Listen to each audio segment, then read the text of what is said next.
Hello everyone, आज हम सभी पढ़ने वाले हैं इंडियन रिवर्स के बारे में। लेकिन उससे पहले कर लेते हैं कल के प्रश्न को। तो कल का प्रश्न क्या था हमारा, जो वीडियो के अंत में मिला था। कल का प्रश्न ये था कि देश में सर्वप्रथम कंप्यूटरीकृत डाकघर कहाँ स्थापित किया गया। तो इसका सही आंसर हो जाएगा आपका न्यू दिल्ली। नई दिल्ली में सबसे पहले डाकघर में कंप्यूटर पे कार्य किया गया। चलिए स्टार्ट करते हैं इसी के साथ आज की वीडियो को। तो सबसे पहले हम इस डायग्राम को समझ लेते हैं ताकि प्रश्नों को करने में हमें मदद मिले। तो आइए इसको समझते हैं एक बार हम। तो आपको स्क्रीन पे दिख रहा होगा इंडियन रिवर्स, भारतीय नदियाँ। यहाँ पे आपको दिख रहा होगा इधर लेफ्ट साइड में हिमालय की नदियाँ और दूसरा प्रायद्वीपीय भारत की नदियाँ, जो कि राइट साइड में लिखा है। तो भारत की नदियों को दो भागों में बांटा गया है, हिमालय की नदियाँ और प्रायद्वीपीय भारत की नदियाँ। सबसे पहले हम जानते हैं हिमालय की नदियाँ कौन कौन होती हैं। आइए, तो इधर लिखा है हिमालय की नदियों की तरफ एक नंबर में ब्रह्मपुत्र, दो में सिंधु, सतलज, गंगा, यमुना, सोन। नीचे इनकी लंबाई दी गई है। ब्रह्मपुत्र का लंबाई 2900 से एबव, सिंधु का 2900, सतलज का 1500, गंगा का 2525 किलोमीटर, यमुना का 1375 किलोमीटर और सोन का 780 किलोमीटर। ये इनकी लंबाई हो गई। ये सारी नदियाँ जो हैं हिमालय की नदियाँ हैं।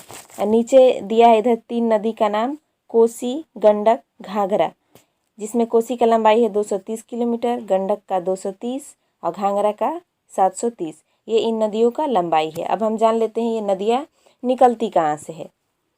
तो इधर ब्रह्मपुत्र, सिंधु, सतलज तीनों नदियाँ नीचे में एरो करके लिखा है तिब्बत के मानसरोवर झील से निकलती है।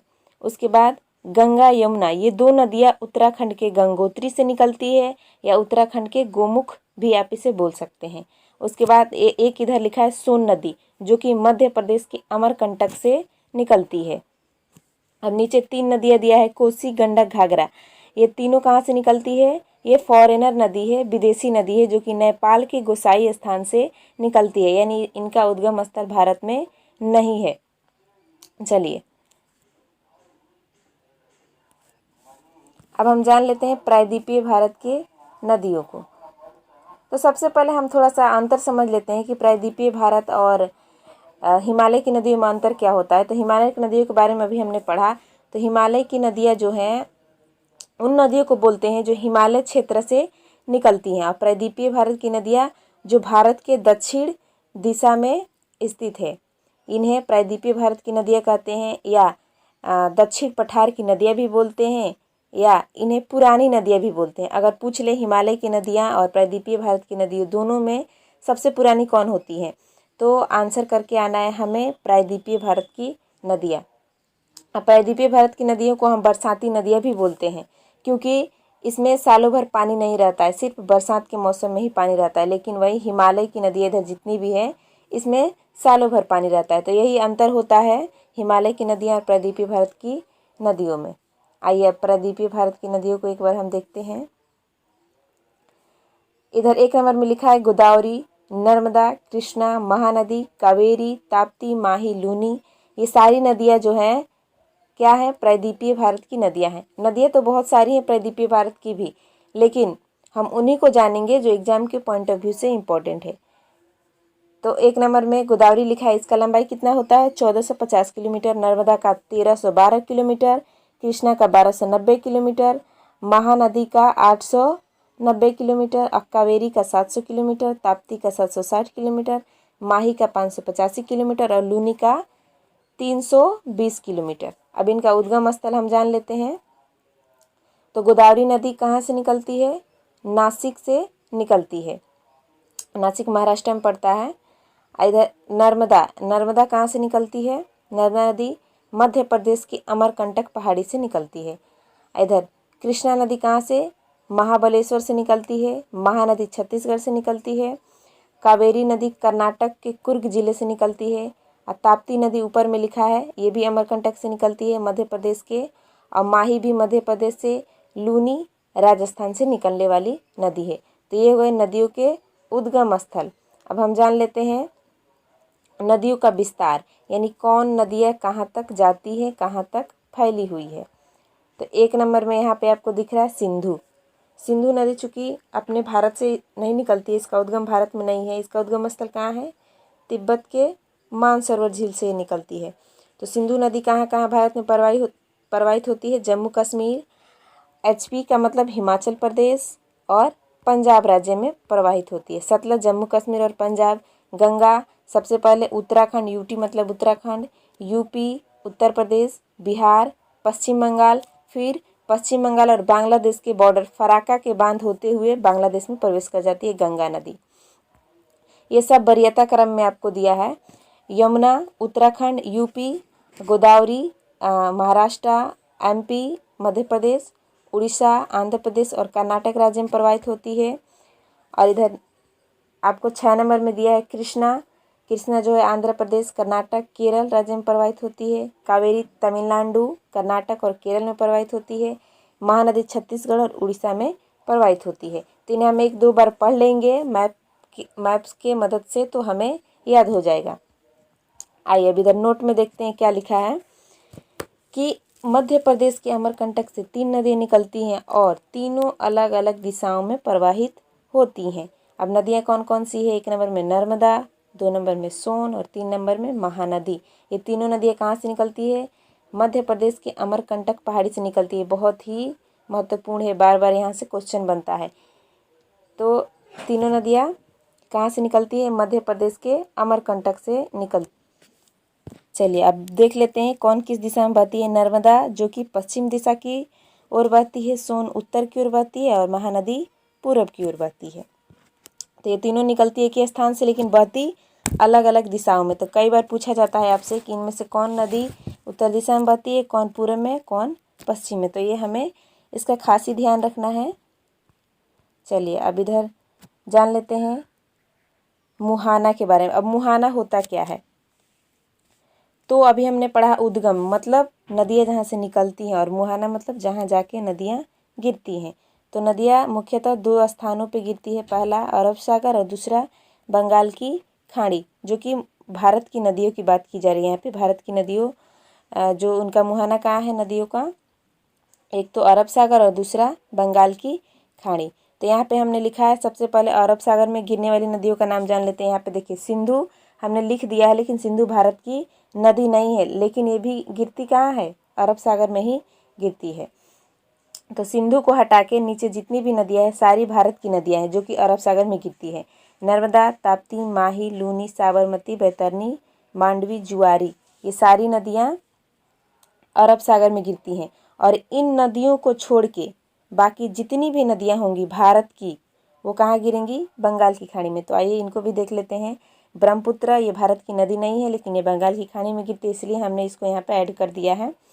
इसको छोड़ के बाकी भारत की नदियाँ हैं, जैसे गंगा, गोदावरी, कृष्णा, महानदी, कावेरी, हुगली, बैगई, ये सारी कहाँ गिरती हैं, बंगाल की खाड़ी में गिरने वाली नदियाँ हैं। चलिए तो ये था नदियों से संबंधित डायग्राम, जिसको हमने समझ लिया। अब स्टार्ट करते हैं आज के क्वेश्चंस को। तो तैयार हो जाइए सभी लोग। चलिए देखते हैं पहले प्रश्न को। तो आज का पहला प्रश्न क्या है, यानी नदी का पार्ट 1 है ये, पार्ट 2 को हम कल देखेंगे। भारत में कितने प्रकार की नदियाँ पाई जाती हैं, तो इसका सही आंसर क्या हो जाएगा।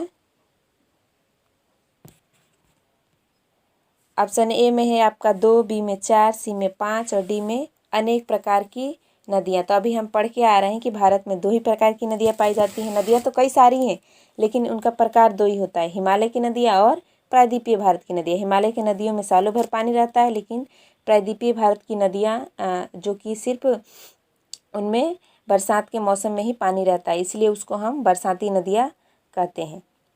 तो इसका सही आंसर हो जाएगा ऑप्शन ए, 2 प्रकार की। अगला प्रश्न है, इनमें कौन हिमालय की नदियाँ हैं। तो हिमालय वाली साइड में हमने किस का नाम लिखा था, ब्रह्मपुत्र, सिंधु, सतलज। तो ये तीनों ही हिमालय की नदियाँ हैं, तो इसका सही आंसर क्या हो जाएगा, सभी। चलिए प्रायद्वीपीय भारत की नदियाँ कौन है, इनमें से प्रायद्वीपीय भारत की नदियाँ आपको पहचानना है, गंगा, यमुना, गोदावरी, सिंधु। तो यहाँ पे ऑप्शन ए, बी और डी तीनों हिमालय की नदियाँ हैं, बच क्या गया सी, गोदावरी, जो कि प्रायद्वीपीय भारत की नदियाँ हैं, या कह लीजिए दक्षिण भारत की नदियाँ हैं, या दक्षिण पठार की नदियाँ हैं, ये इन नामों से इसको जाना जाता है। अगला प्रश्न है ब्रह्मपुत्र नदी का उद्गम स्थल क्या है? ऑप्शन ए गंगोत्री, बी में छोटा नागपुर के पठार, सी में तिब्बत के मानसरोवर झील, डी में गोसाई, नेपाल के गोसाई स्थान से। तो इसका सही आंसर क्या हो जाएगा? अभी तो हम लोग पढ़ के आ रहे हैं ऑप्शन सी, ब्रह्मपुत्र नदी का उद्गम स्थल है तिब्बत के मानसरोवर झील। चलिए अगले प्रश्न की तरफ बढ़ते हैं। कोसी नदी सर्वप्रथम बिहार के किस जिले में प्रवेश करती है? Option A Muzaffarpur, B Saharsa, C Purnia और डी चंपारण। तो इसका सही आंसर क्या हो जाएगा? ऑप्शन डी, चंपारण जिले में सर्वप्रथम कोसी नदी प्रवेश करती है, जो कि बिहार में पड़ता है। कोसी नदी को हम बिहार का सुख भी कहते हैं। क्यों कहते हैं? क्योंकि इसी नदी से सबसे ज़्यादा बिहार में बाढ़ आता है। इसे विनाशी नदी भी बोलते हैं। गंगा नदी भारत में सबसे पहले किस राज्य में प्रवेश करती है? ऑप्शन ए में उत्तराखंड, बी में यूपी, सी में बिहार और डी में पश्चिम बंगाल। तो इसका सही आंसर क्या हो जाएगा? Option A, Uttarakhand. अब उत्तराखंड में स्थान पूछ दे कहाँ पहुँचती है तो ऋषिकेश आप टिक करके आओगे, लेकिन जब राज्य पूछे तो उत्तराखंड लगाओगे। उत्तराखंड के बाद यूपी, फिर बिहार, तब पश्चिम बंगाल, तब फराक्का बांध होते हुए बांग्लादेश में चली जाती है। अगले प्रश्न की ओर बढ़ते हैं। भारत से होकर बहने वाली सबसे बड़ी नदी कौन है? देखिए भारत से होकर बहने वाली नदी पूछा है, भारत की नहीं। तो इसका सही आंसर क्या होगा? ऑप्शन ए में ब्रह्मपुत्र, बी में सिंधु, सी में गंगा, डी में सभी। तो इसका सही आंसर हो जाएगा ऑप्शन ए ब्रह्मपुत्र, जिसका लंबाई 2900 से अबव है, लेकिन सिंधु का 2900 है, गंगा का 2525 है। तो लंबाई के हिसाब से सबसे बड़ा यहाँ पे ब्रह्मपुत्र है, तो आंसर ब्रह्मपुत्र ही होगा। अगला देखिए, भारत की सबसे बड़ी नदी कौन है? ऊपर में क्वेश्चन था भारत से होकर प्रवाहित होने वाली, लेकिन यहाँ है भारत की सबसे बड़ी नदी। आंसर करिए पहले आप लोग। ए में है गंगा, बी में गोदावरी, सी में यमुना, डी में ब्रह्मपुत्र। चलिए सोचिए जल्दी से इसका आंसर। इसका आंसर क्या होगा? ऑप्शन ए गंगा, जो कि भारत की सबसे बड़ी नदी है। ऑप्शन चलिए क्वेश्चन नंबर 9 को देखते हैं। प्रायद्वीपीय भारत की 3 सबसे बड़ी नदी कौन है? अब देखिए प्रायद्वीपीय भारत में जो नदियाँ थी सबका लंबाई हमने बता रखा है, तो आप वीडियो को बैक करके लंबाई पहले देख लें, फिर इसका आंसर करें। याद है तो फिर ठीक है। ऑप्शन ए में है गंगा, सिंधु, यमुना, गोदावरी, नर्मदा, कृष्णा, सी में ब्रह्मपुत्र, सिंधु, गंगा, डी में नील, अमेजन, मंदिरा। तो इसका सही आंसर देखिए ऑप्शन बी में है, जो कि तीनों ही प्रायद्वीपीय भारत की नदियां हैं। तीनों क्रम से दिया है, सबसे बड़ी गोदावरी, फिर नर्मदा, तब कृष्णा। गोदावरी का लंबाई कितना हो जाता है? 1450, नर्मदा का 1312 किलोमीटर और कृष्णा का 1290 किलोमीटर। लेकिन बाकी ऊपर में दिया है हिमालय की नदियां हैं, नीचे भी हिमालय की नदियां दे रखा है, तो ऑप्शन बी आंसर सही हो जाएगा। क्वेश्चन 10 को देखते हैं। हिमालय से निकलने वाली एकमात्र नदी जो अरब सागर में गिरती है? ऑप्शन ए में है गंगा, बी में यमुना, सी में सिंधु और डी में ब्रह्मपुत्र। देखिए हिमालय से निकलती है और कहाँ गिरती है? अरब सागर में गिरती है, जो कि ऊपर में हमने लिखा था सिंधु। इसका सही आंसर क्या हो जाएगा? सिंधु। यही एकमात्र नदी है जो हिमालय से निकलती है और कहाँ गिरती है? अरब सागर में गिरती है। बाकी नदियाँ बंगाल की खाड़ी में या अन्य स्थानों में गिरती है। भारत की नदियाँ होंगी तो बंगाल की खाड़ी में गिरेगी, लेकिन यही एक नदी है जो अरब सागर से निकलती भी है और हिमालय से निकलती है और अरब सागर में गिरती है। चलिए, दक्षिण भारत की सबसे बड़ी नदी कौन है? तो अभी हमने लंबाई ऊपर बताया है, तो इसका आंसर सही बोलिए आप लोग क्या होगा? ए में गोदावरी, बी में नर्मदा, सी में कृष्णा, डी में कावेरी। तो सही आंसर इसका क्या हो जाएगा? ऑप्शन ए गोदावरी, जिसका लंबाई 1450 होता है, बाकी नीचे का इससे कम होता है। चलिए, किस नदी को दक्षिणी गंगा के नाम से जाना जाता है? ऑप्शन ए में कृष्णा, बी में कावेरी, सी में नर्मदा, डी में गोदावरी। तो इसका सही आंसर क्या होगा? दक्षिणी गंगा के नाम से जाना जाता है, दक्षिणी गंगा। तो इसका सही आंसर हो जाएगा ऑप्शन डी। अब देखिए दक्षिणी गंगा ना दे के यहाँ पे बूढ़ी गंगा या बृहद गंगा भी दे दे तो आंसर गोदावरी ही होगा। चलिए, कॉमन क्वेश्चन एकदम उसी के जैसा नीचे है। किस नदी को दक्षिणी भारत की गंगा या पवित्र गंगा कहा जाता है? ऊपर क्वेश्चन क्या था? किस नदी को दक्षिणी गंगा कहा जाता है, लेकिन यहाँ पे क्या है? किस नदी को दक्षिणी भारत की गंगा, यानी यहाँ पे भारत की ऐड कर दिया गया है, या पवित्र गंगा। तो इसका सही आंसर क्या हो जाएगा? कि दक्षिणी भारत की गंगा, तो कावेरी हो जाएगा। हमको की से कावेरी याद रखेंगे। ये बहुत ही कॉमन क्वेश्चन है, इसको एग्जाम में बार बार पूछा जाता है। आइए, गोदावरी नदी का उद्गम स्थल कहाँ है? अब गोदावरी नदी का उद्गम स्थल बताना है। ए में अमरकंटक, बी में नासिक, सी में त्र्यंबकेश्वर और डी में छत्तीसगढ़। तो इसका सही आंसर क्या हो जाएगा? ऑप्शन बी, नासिक से निकलती है गोदावरी नदी। क्वेश्चन नंबर 15 को देखते हैं। बंगाल की खाड़ी में गिरने वाली भारत की सबसे बड़ी नदी बताइए। बंगाल की खाड़ी में गिरने वाली भारत की सबसे बड़ी नदी। ए में कृष्णा, बी में गोदावरी, सी में सिंधु और डी में गंगा। तो यहाँ पे सिंधु नदी जो है वो अरब सागर में गिरती है, और वैसे भी ये भारत की नदी है ही नहीं है, ऊपर में भारत की नदी पूछा है, तो सबसे बड़ी ऑप्शन डी हो जाएगा, गंगा। आइए ऑप्शन नंबर क्वेश्चन 16 को देखते हैं। अरब सागर में गिरने वाली भारत की सबसे बड़ी नदी कौन है? देखिए, अरब सागर में गिरने वाली भारत की सबसे बड़ी नदी पूछा है, ऊपर बंगाल की खाड़ी था, यहाँ पे अरब सागर पूछा है, तो इसका सही आंसर क्या हो जाएगा?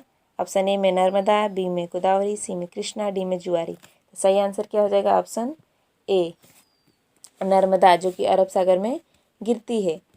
ये भारत की नदी है। बड़ी तो वैसे गंगा है, लेकिन गंगा अरब सागर में नहीं गिरती है, कहाँ गिरती है? बंगाल की खाड़ी में। तो इसलिए आंसर क्या होगा? नर्मदा। इनमें से सबसे बड़ी नदी कौन है? ए में ब्रह्मपुत्र, बी में सिंधु, सी में सतलज, डी में गंगा। तो लंबाई के हिसाब से हमें पहचानना है, तो इनमें से सबसे बड़ी नदी कौन हो जाएगी?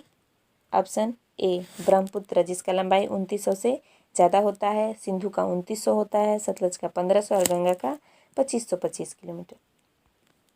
चलिए, भारत की सबसे सीधी बहने वाली नदी कौन है? ऑप्शन ए में गंगा, बी में यमुना, सी में महानदी, डी में नर्मदा। तो भारत की सबसे सीधी बहने वाली नदी आपका ऑप्शन डी हो जाएगा, नर्मदा, जिसे गुजरात का जीवन रेखा भी कहा जाता है। अगले प्रश्न की ओर बढ़ते हैं। भारत की दूसरी सीधी बहने वाली सबसे बड़ी नदी कौन है? वो पहला पूछा था, यहाँ पे दूसरा। ऑप्शन ए में है ताप्ती, बी में गंडक, सी में माही, डी में इनमें से कोई नहीं। इसका सही आंसर क्या हो जाएगा? ऑप्शन ए, ताप्ती नदी को भारत की दूसरी सीधी बहने वाली नदी कहा जाता है। चलिए, वीडियो का लास्ट प्रश्न देखते हैं, 20 नंबर। जो नदियाँ अरब सागर में गिरती है वो किसका निर्माण करती हैं? ए में ज्वार नदीमुख, बी में डेल्टा, सी में अपर्दन, डी में निक्षेप। तो इसका सही आंसर क्या हो जाएगा? ऑप्शन ए, ज्वार नदीमुख। अब ये ज्वार नदीमुख होता क्या है? तो देखिए, नदियों का दो कार्य होता है, यानी नदियाँ दो प्रकार की क्रिया करती है, पहला अपर्दन और दूसरा निक्षेप, जो कि आपको ऑप्शन सी और डी में दिया है। तो अरब सागर में जो गिरने वाली नदियाँ हैं वो अपर्दन का कार्य करेगी, जो ऑप्शन सी में लिखा है, अपर्दन का कार्य करती है। बनाती क्या है?